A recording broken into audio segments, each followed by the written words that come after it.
বন্ধুগণ, আল্লাহ তাবারক ওয়া তাআলা এই কোরআনুল কারীম দিলেন নবী মুহাম্মদুর রাসূলুল্লাহ।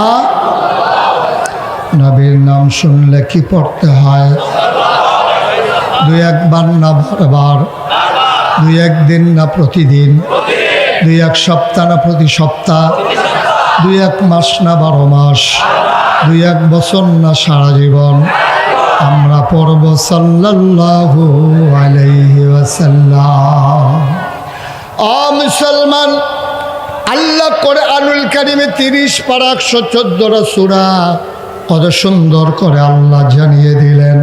আল্লাহ সুন্দর করে বলে দিলেন, ইয়া আইয়ুহান নবী, হে নবী, আত্তাকিল্লাহ, আপনি ভয় পাবেন কেবলমাত্র শুধুমাত্র একমাত্র আমার আল্লাহকে, ঠিক কিনা?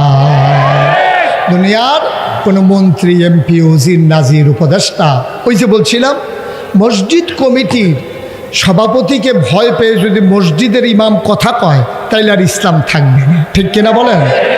আমি কথা বলতে গেলে কোরআনে আমার বাবার বিরুদ্ধে চলে যান। আমার বাবা যদি অন্যায়কারী হয়, মনে করেন আমার বাবা যদি বেনামাজি হয়, তা আমি যদি আমার নামাজের কথা বলি আমার বাবার পক্ষে যাবে না তো? এই জন্য কি আমি নামাজের কথা বলবো না? এটা বলে দেওয়া দরকার। এই এলাকার যারা মসজিদ কমিটির সম্মানিত সদস্যরা আছেন, ইমামকে ডাকাইয়া বলে দেবেন যে হুজুর, আপনি কোনোদিন কারো দিকে তাকাইয়া কথা বলবেন না, শুধু কোরআনের দিকে তাকাইয়া কথা বলবেন। এটা যার বিরুদ্ধে যায় যাক, এতে কিছু আসে যায় না, ঠিক কিনা? এটা যদি হয় তাহলে লাভ হবে জাতি, লাভ কিন্তু ইমাম সাহেব হবে না, লাভ হবে জাতি। ইমাম সাহেব বরঞ্চ কষ্ট করা লাগবে। এখন সভাপতি যখন বলে দিছে কোরআন সুন্নাহ মতো কথা বলবেন, এখন উনি ইচ্ছে করলে মন মতো কথা বলতে পারেন না। এখন কোরআন জেনে জেনে বুঝে বুঝে কোরআন অনুযায়ী কথা বলা লাগবে, এতে করে কষ্ট করা লাগবে। উনি জাতি বেঁচে যাবে, কোরআনের মৌলিক কথাগুলো, ফান্ডামেন্টাল ডিসিশনগুলো জাতি জেনে যাবে, তারা বুঝে ফেলবে এই কোরআনের ভিতরে কি আছে, ঠিক কিনা বলেন? দেখেন তা আল্লাহ তাবারক ওয়া তাআলা নবীজিকে কেন এই কথা বললেন যে ইয়া আইয়ুহান নবী আত্তাকিল্লাহ, আপনি ভয় পাবেন আল্লাহকে? কেন বললেন?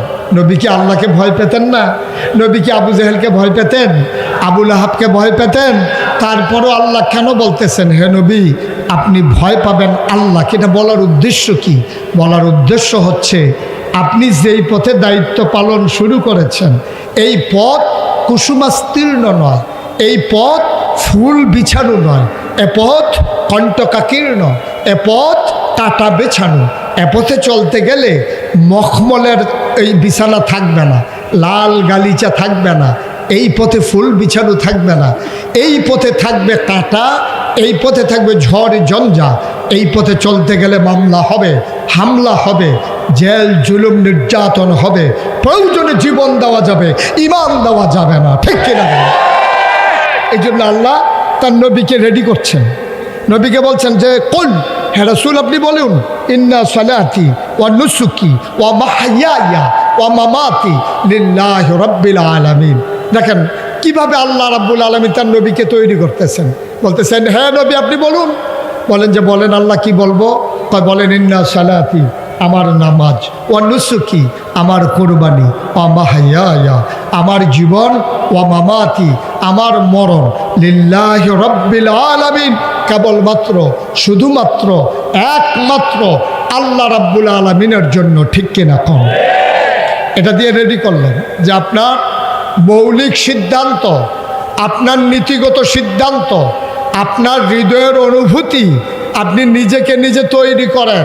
আপনি বুঝাইয়া দেন আমার যা কিছু, আমার ব্যক্তি জীবন, আমার পারিবারিক জীবন, আমার সমাজ জীবন, আমার রাজনৈতিক জীবন, আমার ইন্টারন্যাশনাল রিলেশন, আমার ব্যক্তি, আমার স্ত্রীর সাথে সম্পর্ক, আমার সন্তানের সাথে সম্পর্ক, আমার বাবার সাথে মায়ের সাথে সম্পর্ক, প্রতিবেশীর সাথে সম্পর্ক, দেশের সাথে দেশের সম্পর্ক, লিল্লাহি রাব্বিল আলামিন, সকল কিছু শুধুমাত্র কেবলমাত্র একমাত্র আল্লাহ রাব্বুল আলামিনের জন্য। সুবহানাল্লাহ বলবেন না? এই আল্লাহ নবীকে যেটা শিখাইলেন এটার সাথে কি আমরা একমত? কথা বলেন একমত? আমার জীবন কার? আমার মরণ কার? সূরা তাওবার 111 নম্বর আয়াতে আল্লাহ আরো সুন্দর করে বলে দিলেন, ইন্নাল্লাহা ইশতারা মিনাল মুমিনিনা আনফুসাহুম ওয়া আমওয়ালাহুম বিআন্না লাহুমুল জান্নাহ।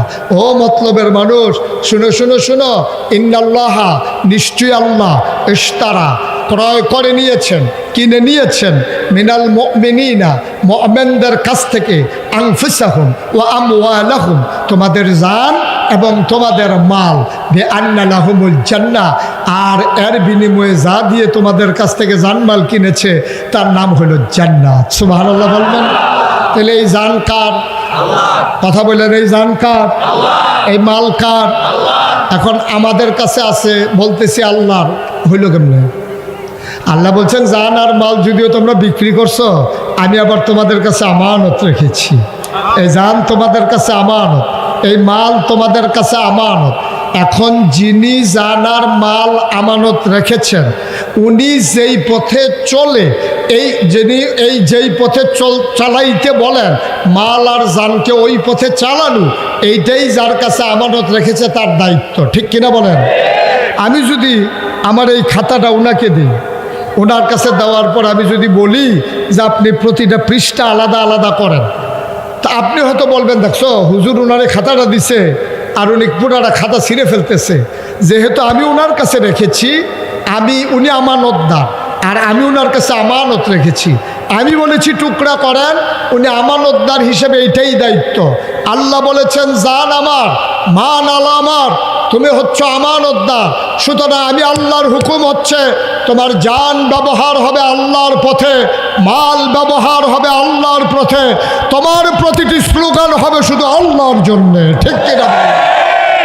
তোমার কোনো মানুষের চাওয়া পাওয়ার হিসাব মিলানোর জন্যে তোমার কোনো স্লোগান হতে পারে না। তোমার একটা টাকাও আল্লাহর বিরুদ্ধে যায়, ইসলামের বিরুদ্ধে যায়, মসজিদের বিরুদ্ধে যায়, মাদ্রাসার বিরুদ্ধে যায়, আলেম ওলামার বিরুদ্ধে যায়, একটা টাকাও সেই পথে খরচ করার মুসলমানের জন্য হারাম, হারাম, হারাম। ঠিক কিনা বলেন?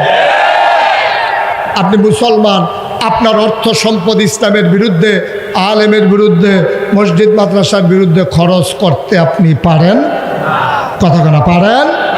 আপনি খরচ করতে হবে শুধু আল্লাহর জন্য, যেহেতু সব আপনি আল্লাহর কাছ থেকে আমানত।